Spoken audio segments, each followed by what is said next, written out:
योग, आयुर्वेद, स्वदेशी और व्यवस्था परिवर्तन की इन 4 क्रांतियों के बाद अब पूरे देश में शिक्षा के क्षेत्र में एक बहुत बड़ी क्रांति पतंजलि पीठ के माध्यम से कर 7 लाख से ज्यादा गुरुकुल तोड़ दिए। षड्यंत्र के तहत ब्रिटिश सरकारों ने और मैकाले की एक ऐसी शिक्षा पद्धति जिसमें मात्र कुछ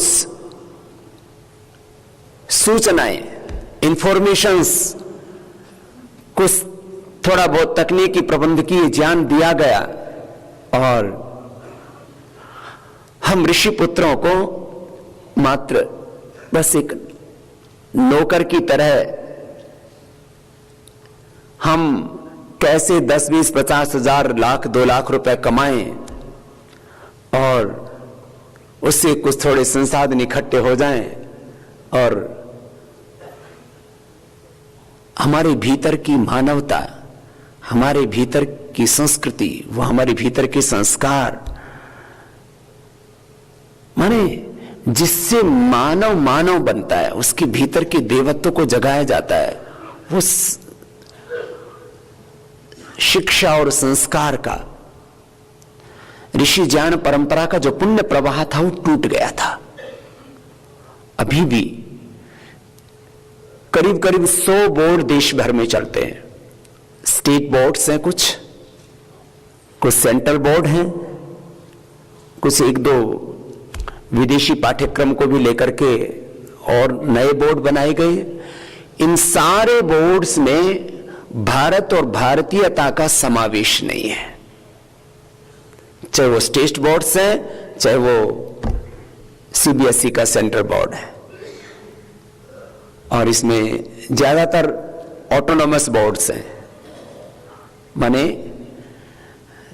कोई, अब जैसे सीबीएसई तो कहने को कह दिया जाता है कि गवर्नमेंट का बोर्ड है, गवर्नमेंट से तो उसको स्वीकृति लेनी पड़ती है। ऑटोनॉमस बोर्ड होते हैं, ऑटोनॉमस बॉडी होती है इसकी। तो अब हमने तय किया है कि सीबीएसई से भी उन्नत कोटि का एक बोर्ड बनाया जाएगा और शिक्षा के क्षेत्र में एक नई क्रांति का सूत्रपात किया जाएगा, जिसमें आधुनिकता तो होगी लेकिन भारतीयता के साथ में, जिसमें समृद्धि की अनंत संभावनाएं होंगी, अनलिमिटेड। बच्चों के कैरियर को बनाने के लिए उनके सामने विकल्प होंगे, लेकिन वो समृद्धि आध्यात्मिकता के साथ, प्रॉस्पेरिटी विद स्पिरिचुअलिटी। अभ्युदय और निश्रेयस एक साथ। हमने आचार्य कुलम का स्लोगन दिया, शिक्षा, संस्कार, अभ्युदय, निश्रेयस। अभ्युदय माने चारों तरफ से हमारे जीवन में समृद्धि हो, खुशहाली हो, ग्रोथ हो, डेवलपमेंट हो, विकास हो, लेकिन उसमें आध्यात्मिकता, निश्रेयस, जीवन का शाश्वत सत्य उसमें ओझल ना हो जाए। यह एक जगह से संभव नहीं है कि आचार्य कुलम खाली हरिद्वार में बन जाए या दिल्ली में बन जाए, मुंबई, कलकत्ता में बन जाए, चेन्नई में, महानगरों में बन जाए, उतने से बात नहीं बनेगी। अब हमने सोचा है देश के लगभग हर एक जिले में, पहले चरण में हमने सोचा है कि कम से कम, ऐसे तो 600 से ज्यादा जिले हो गए, अब पॉलिटिकल रीजंस और हमारा देश भी बहुत बड़ा है तो उसकी वजह से जिले हर रोज बनते रहते हैं, लेकिन हमने फर्स्ट टारगेट किया है कि कम से कम 500 आचार्य कुलम देश भर में खोले जाएं। फिर जो है अभी लोग एफिलिएशन के लिए भी फोन करें कि हम आचार्य कुलम से एफिलिएशन करना चाहेंगे, जो अभी एक नया बोर्ड बनेगा, सारी चीजें होंगी, बहुत कुछ होगा उसमें। वैदिक शिक्षा, आधुनिक शिक्षा का एक बहुत बेजोड़ एक संगम, बहुत एक वैज्ञानिक सार्वभौमिक एक बहुत बड़ा पुरुषार्थ इस दिशा में शुरू हो चुका है। तो मैं कह रहा था, अब यह जो योग क्रांति, आयुर्वेद क्रांति, स्वदेशी क्रांति, व्यवस्था परिवर्तन की क्रांति के बाद अब ये शिक्षा की महाक्रांति, ये सबसे बड़ी क्रांति मान रहा हूं मैं। अभी हमारी सर्वोच्च प्राथमिकताएं क्या हैं? तो हमने 3 प्राथमिकताएं तय की हैं। स्वस्थ भारत, ये तो छूटेगा थोड़ी, ये तो और बढ़ेगा। स्वस्थ भारत, मोदी जी ने मुझसे पिछले दिनों जब प्रधानमंत्री बनने के बाद भी करीब 1.5 घंटे की मुलाकात थी, कई संदर्भों में बातचीत की, अलग अलग विषय थे, डिफरेंट सेक्टर्स के बारे में बात की, लेकिन उसमें फिर ये भी मुद्दा आया, ये तो स्वच्छ भारत मिशन तो लॉन्च तो अब किया ना। मुझसे बोले स्वामी जी इस बारे में मुझे आपका सहयोग चाहिए। मैंने कहा आप जो आपका सहयोग हम कर सकेंगे उसके लिए तैयार हैं। तो बोले स्वामी जी आप स्वच्छ भारत मिशन को भी साथ में लेकर के चलें तो मुझे प्रसन्नता होगी। तो उन्होंने कहा, हम पर यदि भरोसा किया है तो हमने कहा कि ये कोई व्यक्ति का काम थोड़ी है, तो ये देश के सम्मान और स्वाभिमान का काम है कि पूरी दुनिया में भारत स्वच्छता में भी दुनिया से आगे हो। ये पवित्र देश है तो भौतिक रूप से भी पवित्र हो, आध्यात्मिक रूप से तो पवित्रता की पराकाष्ठा है। तो स्वच्छ भारत, उसके लिए योग, आयुर्वेद, प्राकृतिक चिकित्सा और तन का मन का स्वास्थ्य है। काला धन के साथ साथ काला मन भी हो गया है ना लोगों का, तो काला धन तो लाना ही है, काला मन भी ठीक करना है ना। तो स्वस्थ भारत, स्वच्छ भारत, और तीसरी हमारी सर्वोच्च प्राथमिकता, इन तीनों पर हम अपने आप को पूरी तरह से फोकस किए हुए हैं और इसी दिशा में अपने को आगे काम करना है। स्वस्थ भारत, स्वच्छ भारत और शिक्षित भारत, ये 3 अपने मुख्य लक्ष्य होंगे। और अब इन तीनों के द्वारा एक और बहुत बड़ी छलांग आप सब लोगों को लगानी है और दुनिया के इतिहास में एक और स्वर्णिम अक्षरों में आपको सेवा दर्ज करानी है। तो हमारी सर्वोच्च प्राथमिकताएं कितनी है अभी? बोलिए।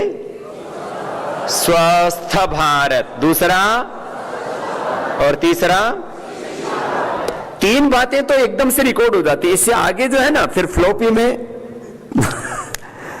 थोड़ा गड़बड़ हो जाती है और फिर घुसाओ भी तो फिर डिलीट हो जाता है। अब इस शिक्षित भारत के लिए सबसे बड़ा अभियान होगा आचार्य कुलम। और आचार्य कुलम के, मैंने कहा 500 आचार्य कुलम तो पतंजलि योगपीठ से संचालित होंगे, उसका मुख्यालय तय कर लिया जाएगा। अभी तो हरिद्वार रहेगा, हो सकता है कुछ दिन बाद दिल्ली चला जाए, क्योंकि पूरी दुनिया के लोग वहां पर आते हैं। तो आध्यात्मिक की दृष्टि से तो हरिद्वार वर्ल्ड की स्पिरिचुअल कैपिटल है, लेकिन बाकी राष्ट्र के अभ्युदय के लिए जितने कार्य करने हैं उसके लिए दिल्ली में भी केंद्र हो सकता है। और उसके प्रस्ताव भी मेरे पास में आ चुके हैं, दिल्ली से, गाजियाबाद से। अभी जैसे हमने ये आचार्य कुलम की चर्चा शुरू की है, भाई अनिल अग्रवाल जी जिनकी मैं बात कर रहा था, उन्होंने कहा बाबा जी आपको 500 आचार्य कुलम बनाने हैं, उसमें मुझे आप जिस सेवा के लिए कहोगे उस सेवा को करने के लिए मैं तैयार हूं। एक आचार्य कुलम की भूमि देने वाले भी बहुत से लोग तैयार हैं। वो तो भूमि के लिए तो इतने प्रस्ताव आ रहे हैं। जैसे ही मैं पहुंचा यूरोप की यात्रा के बाद, एक भाई बुलंदशहर से आया, कितने बुलंद इरादे उसके देखिए। उसके करीब जो है 17 एकड़ कितनी जमीन, करोड़ों रुपए उसकी कीमत है। बोले बाबा जी मुझे अपनी पूरी जमीन आचार्य कुलम के लिए देनी है। मैंने कहा अपने लिए? बोले अपने लिए भी उसी में एक छोटा सा कोठड़ा बना देना। और बना हुआ है बोले मेरा, उसमें एक छोटा सा मंदिर और एक कमरा मैंने बनाया हुआ है, और वो जमीन और मेरा गांव में घर भी है। वो सब कुछ मैं आपके चरणों में सौंपना चाहता हूं। बस मेरी जितनी सांसें हैं मैं अपनी आंखों के सामने जो वहां सेवा हो रही है उसको देख लूंगा, और जो आप सेवा लगाएंगे उसको कर लूंगा। जिंदगी को एक मकसद मिल गया है। नहीं तो यही सोचता था मेरी जमीन का होगा क्या। उनको कोई संतान नहीं है। बोले बाबा जी लोग 1-2 संतानों के लिए इतना मोह रखते हैं कि अपनी भी दे के जाते हैं और इधर से भी, इधर उधर से कुछ ईमानदारी से कोशिश करते हैं, इधर उधर से कुछ जो है छीनते भी हैं, और सब अपनों को दे करके जाना चाहते हैं। मैंने कितने लोग ऐसे देखे। बोले बाबा जी कुछ अविवाहित हैं, विवाह नहीं किया, बहुत लोग हैं जो विवाह नहीं करते हैं, ठीक है जरूर, अपवाद रूप में होते हैं। बोले अब हम सोचते थे हमारे पास में जो भूमि है, हमारे पास में जो संपत्ति है, इसका होगा क्या। तो अब जब उनको आचार्य कुलम के प्रस्ताव के बारे में जानकारी मिली है तो चारों तरफ से देश में प्रस्ताव आ रहे हैं। एक बार उन सब का हम अभिनंदन करते हैं। कुछ उसमें अविवाहित हैं, कुछ उसमें निसंतान हैं, कुछ उसमें किसी की चाहे रंजिश में, किसी का दुर्घटना में, किसी का रोग में रंजिश में, दुर्घटना में किसी के बच्चों की अकाल मृत्यु हो गई, तो किसी के जो है बच्चे इतने समर्थ हैं कि अपने माता पिता को गौरव देने के लिए कुछ सेवा करना चाहते हैं। ऐसी कितने लोग भूमि देने के लिए, कितने लोगों के तो तैयार भवन थे। कुछ लोग स्कूल चला रहे थे लेकिन उनको चलाने में फिर संतुष्टि नहीं मिली तो उन्होंने फिर बंद कर दिया। कुछ लोगों के अभी चल भी रहे हैं लेकिन वो चल रहे हैं उससे संतुष्ट नहीं है। बोले बाबा जी हमारा ये स्कूल बना हुआ है, बिल्डिंग बनी हुई है, 5-10 करोड़ रुपए का इंफ्रास्ट्रक्चर है वहां पर, ये बना हुआ पूरा का पूरा इंफ्रास्ट्रक्चर लैंड हम देना चाहते हैं, आप इसमें आचार्य कुलम चलाओ। ऐसे ऐसे चारों तरफ से प्रस्ताव आ रहे हैं। ऐसे बहुत लोग सेवा करना चाहते हैं, उनको जगह नहीं मिलती है कि कहां हमारे इस साधन का सदुपयोग हो। पतंजलि योगपीठ ने पिछले 20 वर्षों में एक प्रामाणिकता पैदा की है कि पतंजलि योगपीठ ने 1 रुपए का भी दुरुपयोग नहीं किया, 1 रुपए का दुरुपयोग नहीं किया, और अपने लिए तो उपयोग भी नहीं किया। जमीन पर सोना, इतना सा खाना। देखो अभी हो सकता है गुरु से शिष्यों का पेट थोड़ा अव्वल दर्जे का होगा, हाँ? नहीं, आपका ख्याल रखने वाले कितने लोग हैं जी? घर परिवार के 10-20 लोग, और मेरा ख्याल रखने वाले और मुझे खिलाने वाले लाखों करोड़ों लोग। यदि थोड़ी थोड़ी भी आहुति देता तो अभी महायज्ञ हो गया होता।